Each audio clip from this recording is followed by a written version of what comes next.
Welcome to Season 2 of the SOAR podcast, the place for creative entrepreneurs who want to build healthier, happier, more profitable self-employed businesses. I'm your host, Ray Hyde Cornell, business mentor at Chiron Consulting and CEO and senior copywriter at Cornell Content Marketing. Get ready to soar.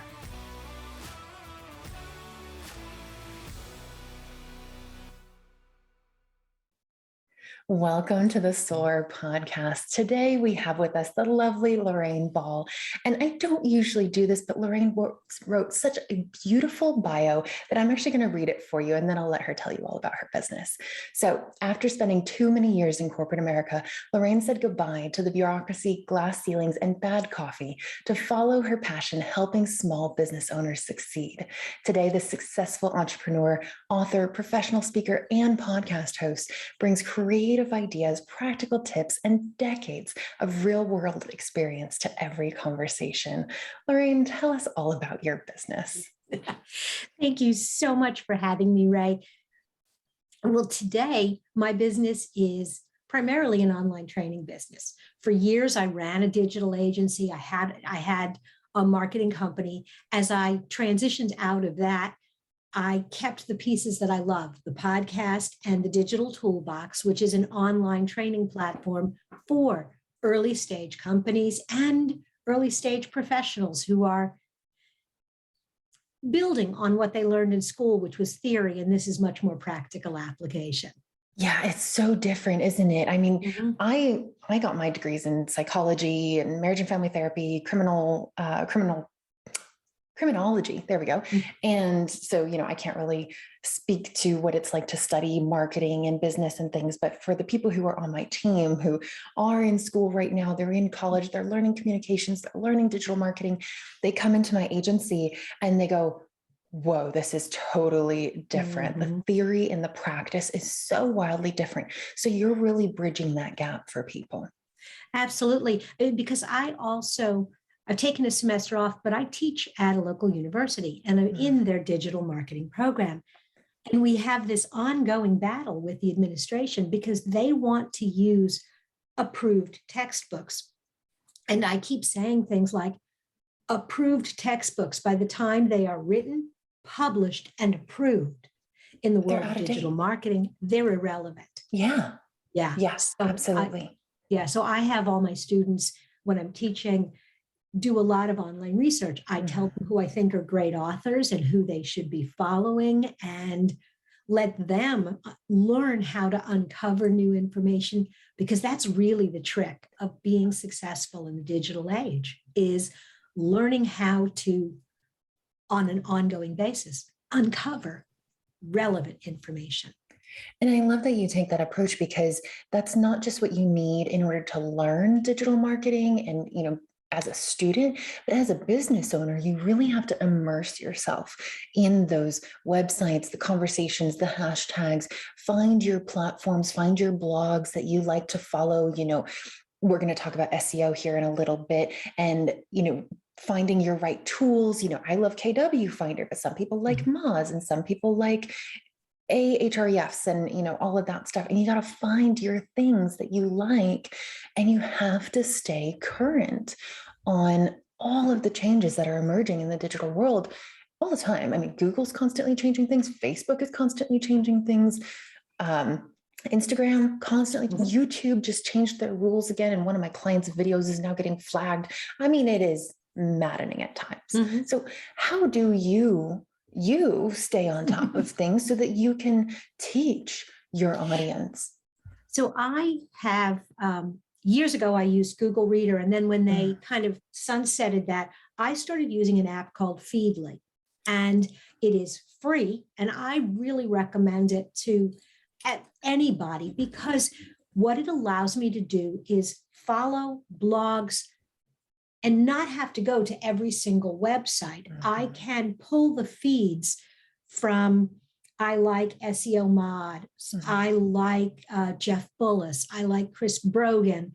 And so I pull all their articles into this one reader, and then I can hop over and just browse a bunch of headlines. I can also, and I do this periodically just because it always pulls up great information is go to Google. What's new in Google? Yeah. What's new on Facebook? And up come all of these articles. And then the other thing is I surround myself with other business owners and other professionals, and we are routinely talking about what's going on, what are we seeing different, and everything from digital marketing to how the current economy is impacting organizations that have employees. Yeah. And what the future of that looks like. So I love readers, I love a good Google search, and I love my friends. And it makes it so much easier when you are immersed in it, right? I mean, the people I'm friends with on LinkedIn, they're heavily involved in marketing, or maybe they are the director of marketing or the VP of marketing at their companies. Maybe they don't run a marketing agency. They may not be marketing freelancers, but they are in marketing. And then when you fill your LinkedIn feed with all these people who are all trying to stay in the know, and they're all very collaborative in their mindset. They just want to share stuff. I mean, we're all finding things and we're all posting things. And then thank goodness my LinkedIn feed really keeps me up to date. I love LinkedIn. And of course, I forgot to mention my favorite source because I'm high audio. I love podcasts, and I have a ton of podcasts. And also, this is my cheat. I invite smart people to be on my show, just like you do on yours. Yeah. I learn so much from my guests. Exactly. So, yeah, it's a win-win. Yeah, absolutely. So one of the things that I love about your story is, like me and like my book that came out earlier this year, you are a corporate dropout. So tell me and tell our listeners about what that tipping point was for you when you realized, I am just tired of the bureaucracy. I'm tired of the glass ceilings. I'm tired of the bad coffee. What made you take that leap into being self-employed? So kind of funny because my degree, like you're talking about your degrees in psychology and criminology, my undergrad is in elementary education. And so I ended up in business quite by accident. I went back, I got an MBA, and I had a terrific career for a very long time. But one day I was sitting in my office and I was listening to, at that time, it was a radio interview. And it was with Peter Drucker, who had written a number of books, but one called Surviving on Chaos. And they were talking about the fact that he was advocating that corporations needed to hire crazy people, not just people with interesting resumes, but really out and out crazy people. And I go running down the hall to my boss and I'm like, have you heard this? And without batting an eye, completely deadpan, because that was his style, he looked at me and he says, why do you think we hired you? Oh my God. No way. So for a period of time, it was wonderful because I could be outrageous and I could try crazy and innovative things, and I had a lot of fun. But there was that moment where a lot of the people who had hired me were promoted and moved on. And I realized that I had never heard the second half of the interview. And so years later, as all of this was happening, somebody told me that the rest of the interview goes on to say companies hire crazy people and then they start trying to cut their corners off to get them to fit into that box, into the box. Yeah. And it was in that moment that the idea for Round Peg, which was my digital agency, was born. It was that moment that I realized I needed to find a place where I fit. I needed to find a place where I could do the things I was good at in the way that I knew I needed to do them. And so that was really the tipping point. I was moving away from a very broken organization. I was fortunate because I had been an executive, so I was moving away with a very nice runway that allowed me to get my feet wet. I had great former contacts at my old companies. I'd always made it a practice not to burn my bridges, no matter how angry I was. And started the company and started it as a consulting firm. I thought I was going to teach other managers how to build high performance teams because that was what I was good at. And while I was trying to convince corporations to hire me, small business owners kept coming to me going, hey, Lorraine, I know you used to do marketing. Can you help me? And one day I woke up and I went, you know what? I have a marketing company. Okay. And then along came, and this is the thing, I started that business before Facebook, before Twitter, or even LinkedIn. There was Jigsaw and maybe willieloman.com when I first started, and some other small platforms, but the big ones weren't a thing. Yeah. And along came the digital tools, and I was like, well, those are interesting. I'm not quite sure, but let's give it a shot. And then there was that morning that I woke up and I went, you know what? We are a digital agency. And I think it's always that willingness to toe in the water at the edge of a cliff and see what happens. Yeah. And that's the beauty of being self-employed. And it's funny because I see this happen with my mentees all the time, the people that I private mentor, and they wake up one day and they go, you know what? I'm tired of playing small. I'm tired of being a solopreneur. I'm tired of being a freelancer. I want to be treated like a business. And the beauty is, that's all it takes, is just waking up, having that realization, and then making the decision in your own mind. And then all the words that come out when you're speaking to people are naturally going to change from there. And then suddenly you have a company. And it's really that simple, and it's that freeing and liberating. And I think it's also making a decision, and it's so much easier now than it was, I'm going to sound old, but 20 years ago, but making a decision that you were going to look bigger than you were. So I had a friend of mine who was a graphic designer who designed my business cards. And when I started the business, he did the first printing as a gift for me. I nearly died. I mean, now you can print that same quality card digitally for $15. It was $250. It was a big deal. But I had these really nice business cards. So when I went to talk to a banker and I handed him my card, he said to me, oh, is this a franchise? I said, no, this is my business. And when I wrote my web copy, it was just me. But I always used first person plural. We do this, we do that. And we was me and my cat, you know. I mean, eventually I grew it, I had a team, there were 10 of us. But when I started out, it was me and my cat. And I still used that plural to create the illusion that there was more of an army behind me. Yeah.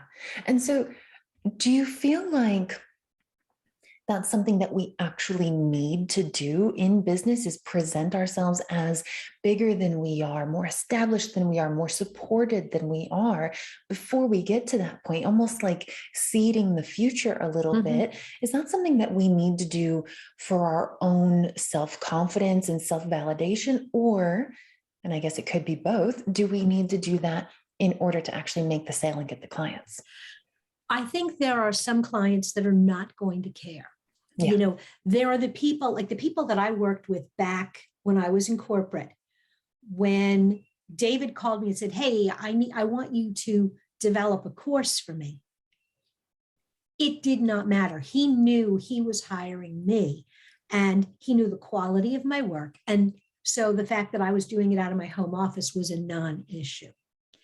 But there were other people that I met at networking events who were considering hiring me or a more established agency. And I even had one tell me that had I not presented the way I presented, that he would never have hired me to design his logo, because he was making a huge investment. He was going out on his own. He was going to have a retail location. This logo was going to be on the side of a building. This was a big deal. I would not have gotten the project, even with exactly the same portfolio. I would never have gotten the project because he would have been afraid that I wouldn't be up to it.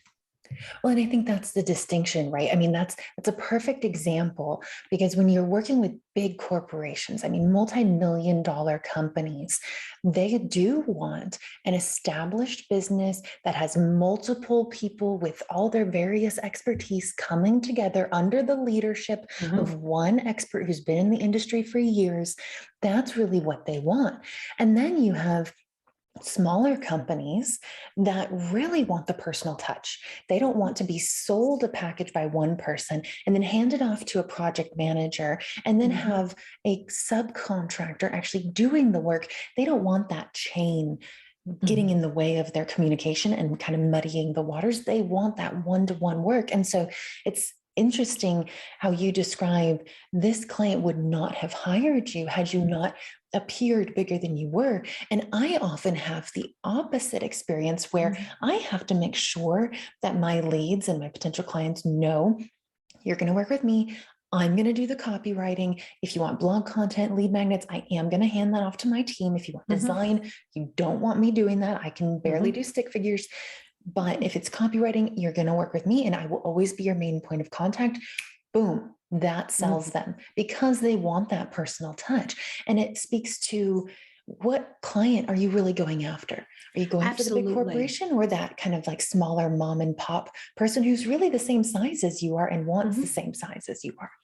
So, and as you kind of grow a little bit, and so you're moving up, what I call it moving up the food chain a little bit. So now I was dealing with companies that were, maybe $10 million in sales, 5 million, 10 million. They're not ginormous, but they're established businesses. The owner still wants to know that I'm involved. But like you said, I don't want to do, you don't want me doing designing. I would be like, look, my job is the strategy. Exactly. So I'm going to oversee your project, but Simon he can design circles around me. And Raven, she's going to outcode me every day. Oh yeah, I can jump in if I need to, and the same thing with the writing. And the advantage to that was once a month, I could still get on the call and I would do the strategy. But then the rest of the month, I wasn't touching it so I could work on other things. Exactly. And the real advantage was at the point that I was ready to sell. And I know that a lot of your audience is at the front end of this process. It is not too early to think about what the back end of your process is going to look like.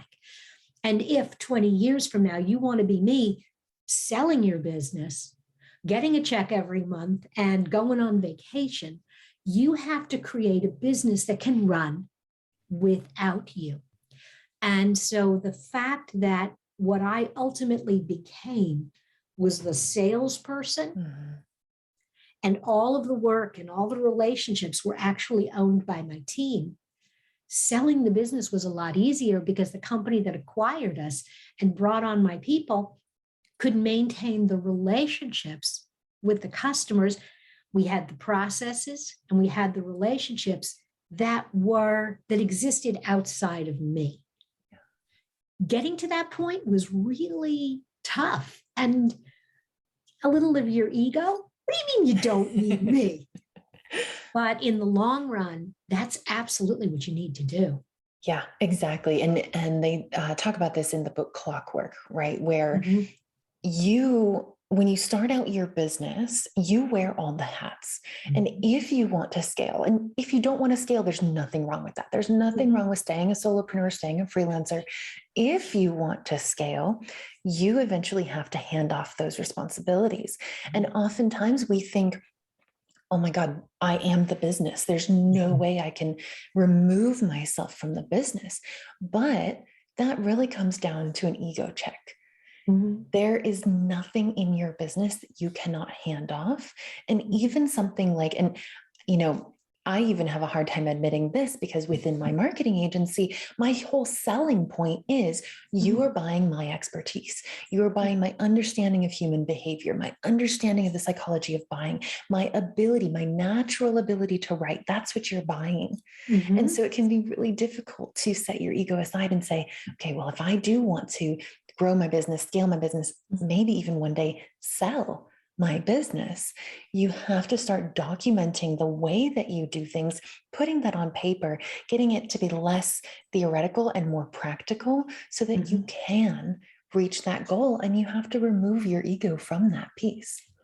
Absolutely. And the other thing that I see a lot with small business owners, and me included, is burnout.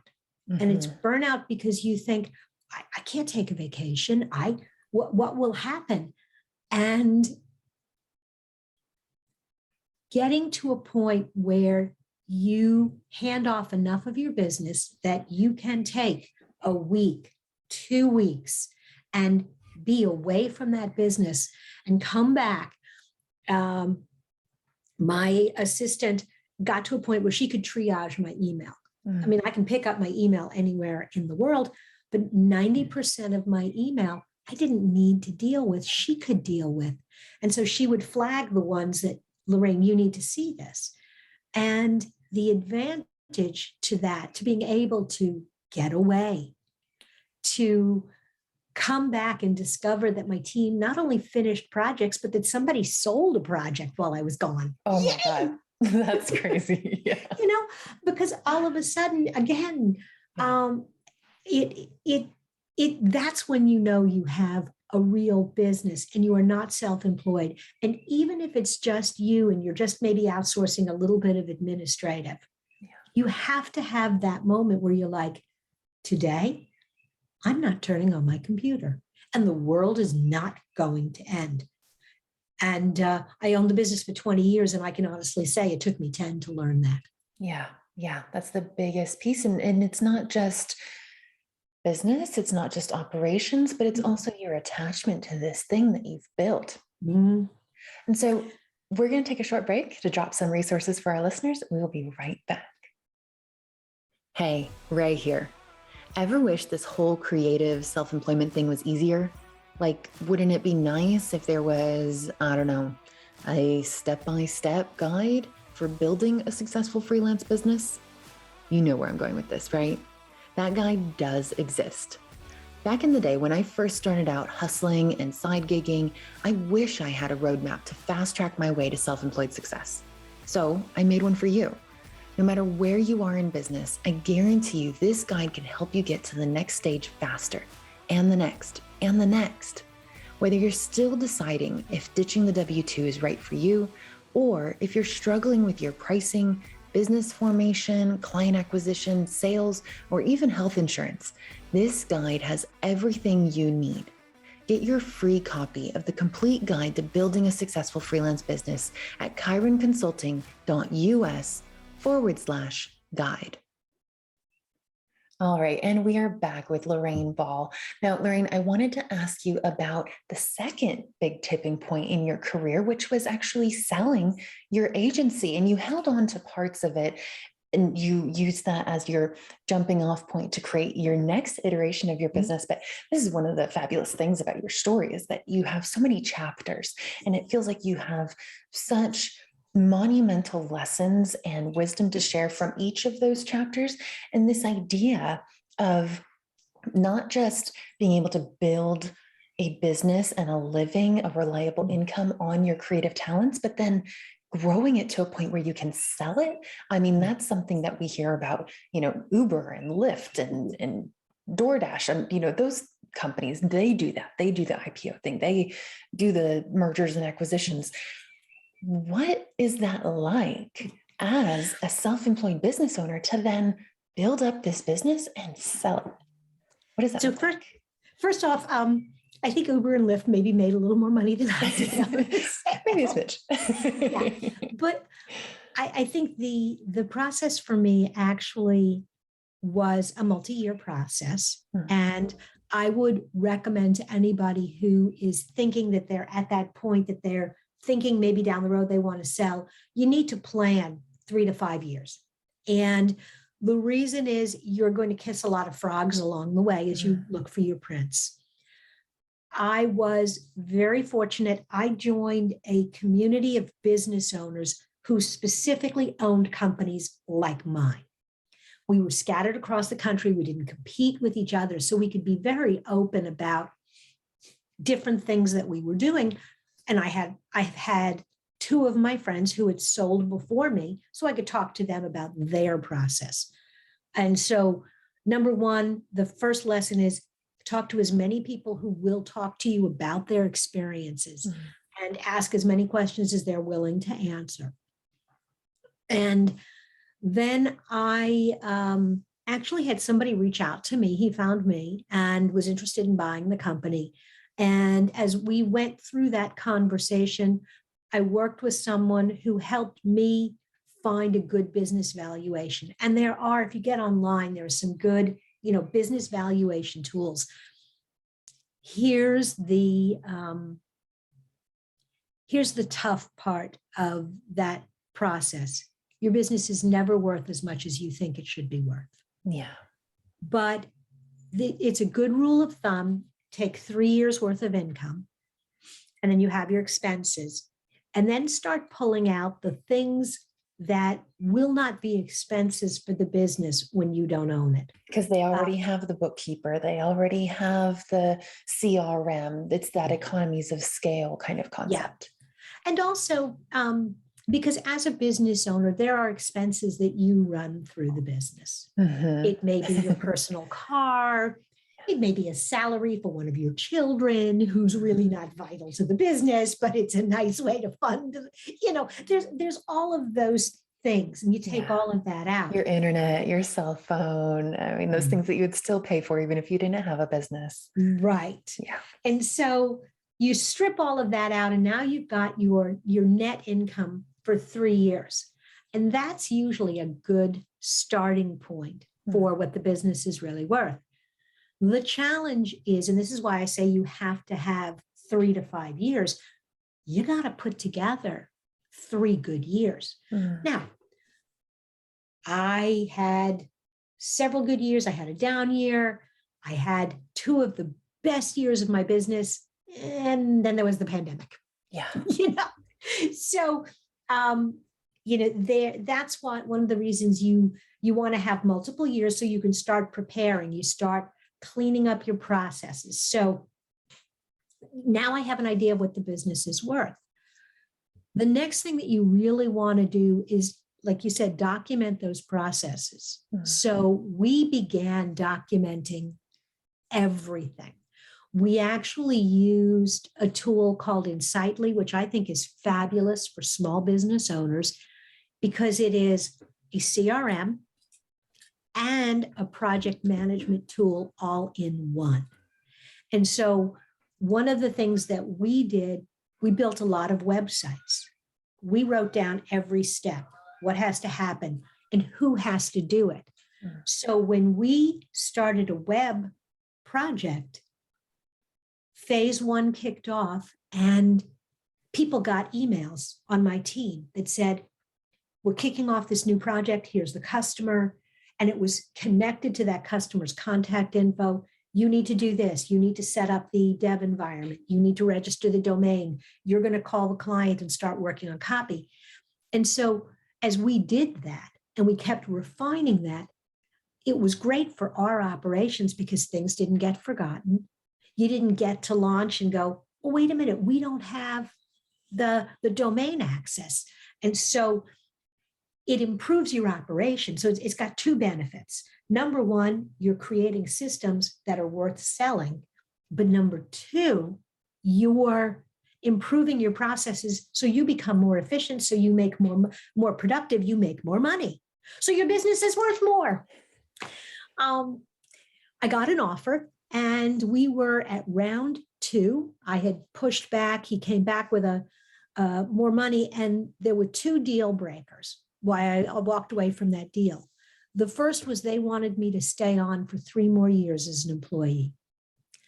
And at first I went, oh yeah, that'll be okay. And then my husband said, you left corporate because you didn't want to work for anybody else. Yeah. Do you really think 3 years of working for someone else at the end is going to make you happy? And I went, no.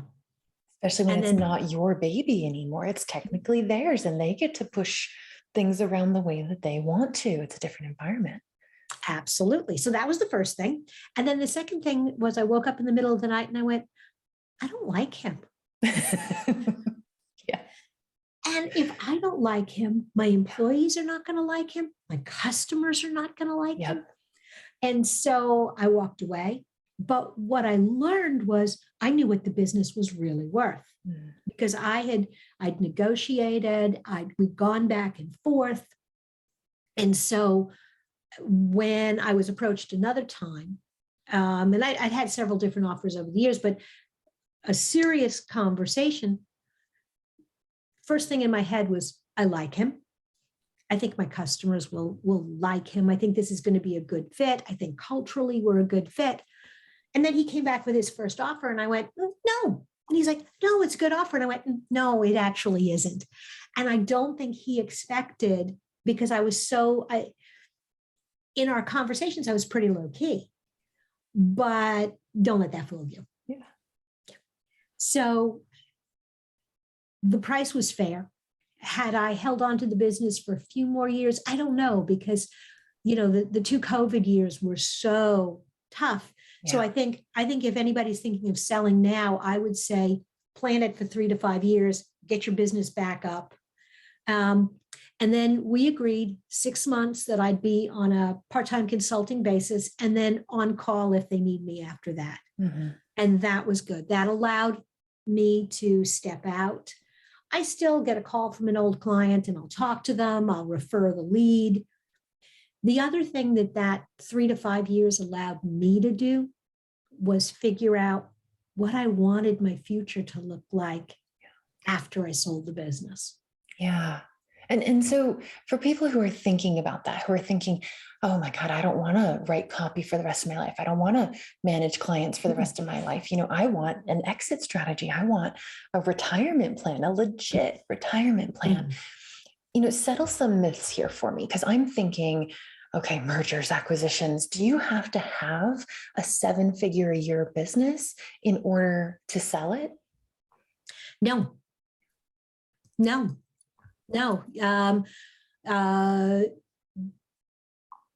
Even if you are, if you have a single business, what you have to have is something that exists without you. So, for example, if you are doing a lot of project work, that's really hard to sell. Yeah.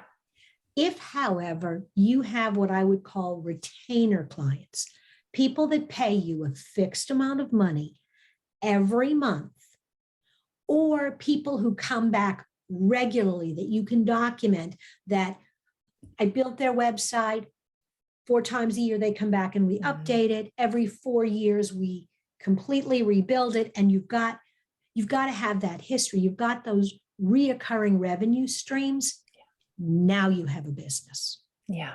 That does exist without you. So if you're in the early stages and you're building your pricing model and you're putting together packages, you need to think about subscriptions and retainers and things that keep people connected to, keep your customers connected to you in a real way.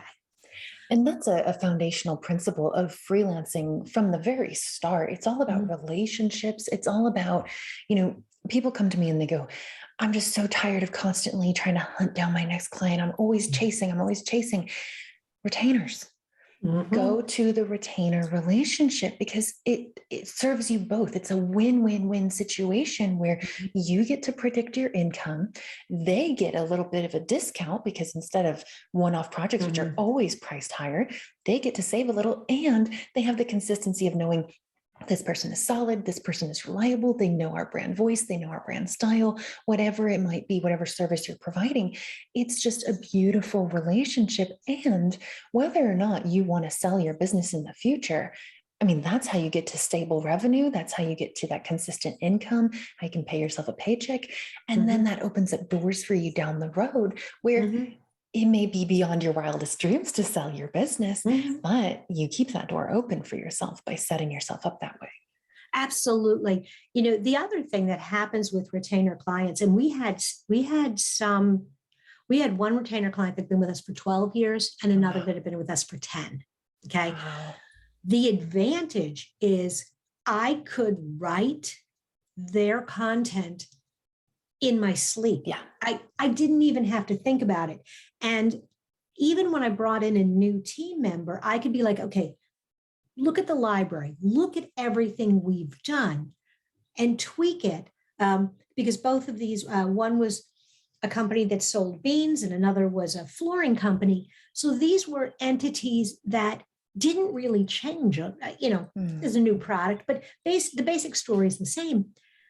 And so what happens over time is they become less expensive to support because you got more already built. Yes. And you can either keep them at the same price or you can even increase their price a little bit because people do expect prices to go up over time. But your costs have actually gone down, except that salaries go up. But you really have an opportunity. They become way more profitable. And energetically, I mean, I can't tell you how much energy difference there is between when I first meet with a client, I need to get to know them. I need to understand them. Can I joke with them about this? Can I joke with them about that? How do we relate? How often do they email? Are they going to try and call me? Are they going to try and text me? Are they going to be very high maintenance, low maintenance? What are they going to be like? Versus my retainer clients. Oh my God. Yeah. Like easy breezy, so simple. We're good friends, very low maintenance. They are just the easiest clients to deal with. And I'm not having to get to know new people every month, which for a mega introvert, that's a huge bonus. So it's not just the revenue that is a perk of having that retainer model, but it's also that energetic cost and the quality of life of actually working with the human factor involved. Absolutely. It has so many positive implications from it's easier to do your job, you do better work. And, let's face it, at the end of the day, yes, the girls got to eat, and that's part of why I have a business. But the other thing is that I chose this path because I wanted something that I would enjoy, that would make me feel good. And so building those long-term relationships. I'm an extrovert. I love meeting new people, but at the same time, I love deepening those relationships and really getting to know people and really feeling like they're friends. That when I go to Tennessee, I can go and visit Meredith. Yeah. And the last thing I want to touch on before we end here, you mentioned choice. And one of the things that I think is so just liberating about our lifestyle and the way that we build our businesses is you have the choice. You decided to sell your business and you chose not to sell a portion of your business. So tell me what your business looks like now and where can people check you out to learn more about these amazing resources that you've built? So one of the things that has been fundamental through my entire career is the training. I have always felt if I could put 6 people in a room, talk to them about marketing, one of them would become a customer. And as we started doing more things digitally, I started doing more webinars. I actually ran a conference a number of years ago, pre-COVID. God, that would be nice to get back to. And a few years ago, we bundled all of that under the umbrella of the Digital Toolbox. It's digitaltoolbox.club. And we created this online training community. You can take an individual class. You can, much like the stuff that you're doing, where people can register for the entire bundle or take individual classes if there's a topic that appeals to them. And the other thing I kept was the podcast, More Than a Few Words, which you can find wherever you listen to podcasts. And I kept those 2 things because they give me joy. I like sharing what I know. I love talking to people. And when I run into someone who's looking for more than just a little bit of advice, I have the connections to the folks that bought Round Peg who can still help them out for the actual web design or content marketing that I no longer want to have to do. And that's what it's all about. This whole journey, this whole process of building a business, figuring out what you like, figuring out what you're good at, figuring out what really lights you up, and then trimming the fat and getting rid of everything that doesn't. Thank you so much for being here, Lorraine. Everybody listening, please go check out More Than a Few Words. It's an amazing podcast, super bite-sized, value-packed episodes. Thank you so much, Lorraine. Thank you. It was fun.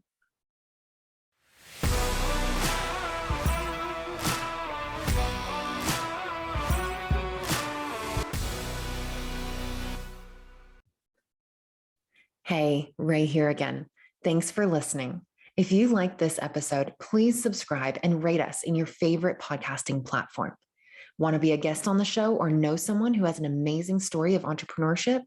Apply on our website at chironconsulting.us/podcast.